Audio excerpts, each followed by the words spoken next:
Bismillahirrahmanirrahim. Assalamualaikum warahmatullahi wabarakatuh.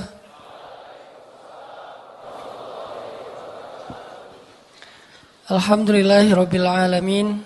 Alhamdulillahi wa kafa wassalatu wassalamu ala Rasulillahil Mustafa wa ala alihi wa sahbihi ahli sidqi wal wafa. Alhamdulillah, puji syukur kepada Allah Subhanahu wa taala. Teman-teman sekalian, pertama-tama saya ucapin jazakumullahu khairal jaza. Terima kasih banyak. Semoga Allah Subhanahu wa taala memberikan balasan kebaikan dalam setiap langkah yang teman-teman sumbangkan untuk menuju ke rumah Allah dan menghadiri majelis ilmu karena Allah Subhanahu wa taala. Ketika teman-teman datang ke majelis ilmu, satu kali kita melangkah ke majelis ilmu, maka Allah Subhanahu wa taala minimal akan mendekatkan kita 10 langkah ke surga. Jadi kalau jarak dari padang mahsyar ke surga itu sekian juta kilo atau miliar, kita nggak tahu, maka setiap langkah-langkah kita menuju ke majelis ilmu itu artinya kita semakin dekat ke surga. Sehingga nggak cukup kita datang ke majelis ilmu itu sekali. Dan dalam Islam, semua amal soleh kita itu akan Allah balas minimal 10 kali lipat. Tapi itu jarang, biasanya Allah ngasih balasan itu ratusan sampai ribuan kali lipat. Kenapa Allah balasnya berkali lipat? Karena akhirat itu gak akan kebeli dengan amal soleh kita yang hidup cuma 60 tahun. Gak akan kebeli surga. Kalau kita dibalas sesuai persis dengan apa yang kita lakuin, kayaknya kita gak ada yang pantas masuk surga nih. Misalnya kita sholat sekali berarti balasannya 1 kebaikan. Kalau kita melangkah ke masjid jaraknya 5 kilo berarti mendekat ke surga itu 5 kilo. Kayaknya kita gak ada yang dekat sama surga. Soalnya jarak dari padang mahsyar ke surga itu seperti langit dan bumi. Dan kita pernah baca mungkin atau nonton di YouTube gimana jarak galaksi terjauh dari galaksi kita. Itu miliaran tahun perjalanan cahaya. Jadi kalau Allah nggak ngelipat gandain kebaikan kita nggak bisa dapetin surga. Nah, lipat ganda inilah yang disebut dengan rahmat Allah. Jadi kalau ada orang yang bilang kita tuh nggak bisa masuk surga dengan amal kita tuh masuk surga dengan rahmat Allah, maksudnya kalau cuma ngandelin amal kita nggak cukup untuk membeli surga. Karena kata Nabi, ala sil'atallahi ghaliyah. Bukankah harta Allah atau barang yang Allah jual itu harganya ghaliyah, mahal? Ala sil'atallah hiyal jannah. Bukankah barang yang Allah dagangkan itu adalah surga dan harganya sangat mahal? Sehingga kita gak akan bisa membeli surga kalau cuma ngandelin amal kita doang tanpa rahmat Allah.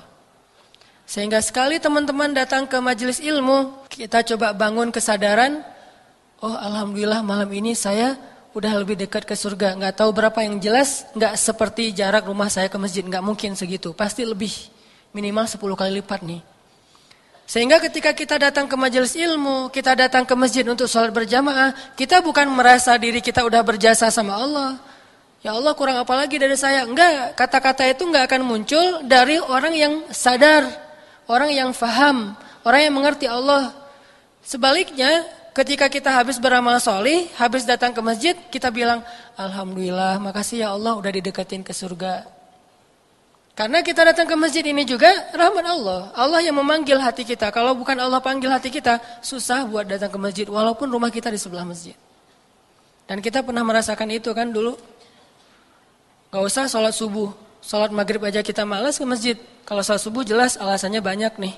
Kalau sholat maghrib, di waktu yang kayaknya lagi nyaman-nyamannya, lagi santai-santainya, mau have date juga belum. Kan kalau mau dating sama mantan, waktunya kan habis maghrib nih. Kalau kerja udah pulang. Kalau mau malam mingguan belum waktunya, bentar lagi. Jadi waktu maghrib itu kayaknya waktu paling leluasa nih buat kita sholat di masjid. Sesekali lah. Toh ternyata jarang. Jumatan seringnya gak dengar khutbah. Lah tapi datang duluan, tidur ya. Tetap aja nggak dengar khutbah. Yang jelas, kalau bukan karena Allah yang menggenggam hati kita terus dihijrahkan. Kita hijrah ini bukan pilihan kita karena kita keren ya. Ya Allah, saya memilih hijrah loh ya. Jangan sampai saya ditelantarkan. Allah yang memilihkan hati kita untuk berhijrah, yang memberanikan kita meninggalkan pekerjaan syubhat dan mengambil pilihan hijrah yang secara logika belum jelas penghasilannya. Kenapa? Karena Allah menguatkan hati kita, memberanikan diri kita untuk memilih jalan Allah, dan itu iman. Liyazdadu imanan ma'a imanihim. Allah yang menambahkan iman kita. Sehingga kalau kita datang ke majelis ilmu, teman-teman, udah berapa kali dalam setahun terakhir misalnya.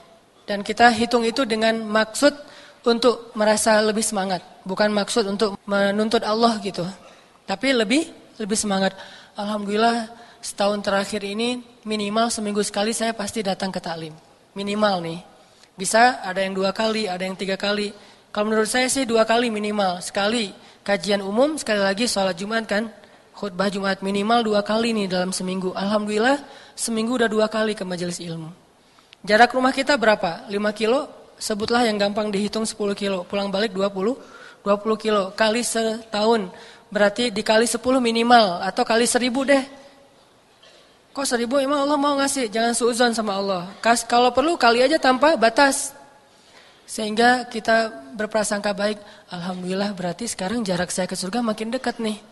Minggu ini makin dekat, minggu depan makin dekat, minggu yang akan datang lagi makin dekat, tahun depan makin dekat. Setiap tahun makin Allah tambahin usia, berarti makin diberikan kesempatan untuk lebih dekat ke surga. Dan kita nggak tahu berapa jarak yang nanti insya Allah dengan majelis ilmu kita bisa menempuh ke surga. Kayak hadis Nabi kan, siapa yang menempuh jalan ke majelis-majelis ilmu, Allah mudahin jalan menuju ke surga. Setelah kita wafat, lalu dihitung amal soleh kita dengan datang ke majelis ilmu, ternyata jarak ke surga itu baru setengah. Setengahnya lagi apa? Setengahnya lagi nanti bisa amal-amal yang lain. Sholat mungkin. Bisa amal yang lain, bantu orang mungkin. Di antara hadisnya, siapa yang meringankan beban saudaranya di dunia, Allah ringankan beban dia di akhirat. Loh, berapa beban yang kita ringankan? Dikali dengan rahmat Allah. Setelah dikali dengan rahmat Allah, dibandingkan dengan beban di akhirat. Beban di akhirat kan luar biasa. Beban hidup di dunia aja udah luar biasa kan ya? Kerasa gak sih beban hidup? Terutama kalau lagi sendiri. Itu terbeban banget loh.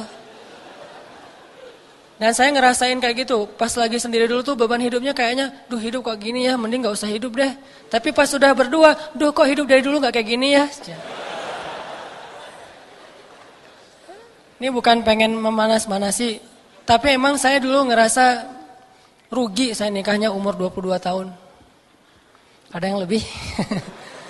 22 tahun tuh rugi loh. Tahu gitu saya 17 tahun juga udah nikah. Kalau bisa sih 12 tahun lulus SD nikah. Cuman kan gak legal ya. Gak boleh, minimal 17 lah. Artinya tanya deh ke teman-teman yang beberapa hari kemarin nikah nih. Coba tanya sama dia, enakan mana sendiri sama berdua? Pasti enakan bertiga. Kalau udah punya anak maksudnya. Allah zat yang gak suka perhitungan. Kalau Allah berhitung di dalam Al-Quran, itu bahasa motivasi, bukan bahasa saklek kayak gitu. Misalnya Allah bilang sedekah kita tuh kayak benih, terus jadi 700 kali lipat. Itu perumpamaan gimana pahalanya tumbuh. Tapi tetap akhir dari ayat itu, bighairi hisab. Gak dibatasi nama Allah, karena Allah gak perhitungan. Kalau Allah bilang sekian, pasti lebih dari itu. Kalau urusan kebaikan. Dan Allah ngasih banyak banget nih bonus-bonus sepanjang perjalanan yang kita tempuh itu. Dari mulai rumah sampai ke masjid, masjid sampai ke rumah. Itu bonusnya banyak banget. Bisa bonusnya diambil dari kesulitan perjalanan kita. Karena ada kaidah al-jaza ala qadril masyaqqah. Balasan Allah itu tergantung tingkat kesulitan. Jadi kalau misalnya kita ngerjain satu amalan banyak kesulitan, berarti Allah akan ngebales lebih besar daripada yang ngerjainnya lempeng gitu, gak ada masalah. Pas kita datang ke sini misalnya macet, maka macetnya kita sampai 2 jam, yang biasanya kalau kita jalan dari rumah ke sini cuma butuh waktu 10 menit, 15 menit, subuh misalnya ya. Atau kalau normalnya mah 40 menit, ini jadi 2 jam karena banyak lampu merah yang kita lewatin sehingga macet nih. Bikin gak nyaman, bikin jadi telat, akhirnya sampai di sini kita berdiri di pintu atau duduknya di luar, dingin-dingin, lupa bawa jaket misalnya. Setiap kesulitan yang kita alamin, berarti itu kemudahan nanti di akhirat. Satu kesulitan di dunia, minimal 10 kemudahan di akhirat. Berarti kalau kita sekali mencari ilmu, punya 10 kesulitan, pas keluarnya ngantri di layar karcis, kemudian nanti di jalannya juga kita jauh lagi macet segala macam, kemalaman, ngantuk, capek, padahal seharian juga kita belum istirahat, pulang dari kuliah langsung ke masjid, pulang dari kantor langsung ke masjid. Semua kesulitan itu nanti Allah ganti dengan kemudahan. Jadi pas kita dapetin kesulitan dalam perjalanan mencari ilmu, mindset kita langsung nganggap itu, ini kemudahan nanti di akhirat. Berapa besar? Minimal 10. Jadi kalau misalnya kita ketahan di jalan 2 jam, berarti 20 jam dimudahkan perjalanan nanti di akhirat. Minimal. Lagi-lagi bi ghairi hisab. Banyak banget nih bonusnya. Belum lagi nanti bonus karena kita berada di saf terdepan. Kemudian bonus itikaf dari maghrib sampai isya. Ini kan bonus juga nih. Karena satu amalan Allah gak ngasih satu balasan. Banyak balasan nih dari angle-angle yang berbeda. Terus itikaf walaupun cuma saatan sebentar, itu menjauhkan kita dari api neraka sejauh 7 kali langit dan bumi. Dikasih bonus di situ. Belum lagi nanti bonusnya sholat berjamaah. Belum lagi mendengar azan dan kita sudah berada di dalam masjid. Belum lagi nanti menjawab ucapan muazin. Kita mengatakan apa yang dia katakan. Belum lagi doa setelah azan. Belum lagi amin bersama imam. Belum lagi nanti sujud berdoa. Kemudian setelah itu kita berdoa bersama-sama, berzikir kepada Allah. Banyak banget bonusnya nih. Dan semua itu sebagian kecil akan kita dapetin balasannya di dunia. Sebagian besarnya akan kita dapetin nanti di akhirat. Mudah-mudahan kita selamat dunia akhirat. Dan mudah-mudahan perjalanan teman-teman dari rumah sampai ke sini benar-benar Allah hitung sebagai jalan ke surga. Setiap kali ke majelis taklim, alhamdulillah udah ke surga nih, lebih dekat. Setiap kali ke majelis ilmu, alhamdulillah udah lebih dekat ke surga. Gitu aja terus motivasinya. Ada masalah dikit, kayak nanti pas keluar nih desak-desakan, ngantri motor mau keluar aja ngantrinya panjang banget. Kita hitung itu, ini saya nunggu ngantri kayak gini nih, Allah lipat gandakan nanti di surga dimudahkan untuk mendapatkan rahmat Allah. Itu aja teman-teman. Mudah-mudahan kita bisa istiqomah, bisa terus semangat, dan jangan lupa mention sebanyak mungkin teman yang kita kenal. Tapi satu aja syaratnya, jangan paksa.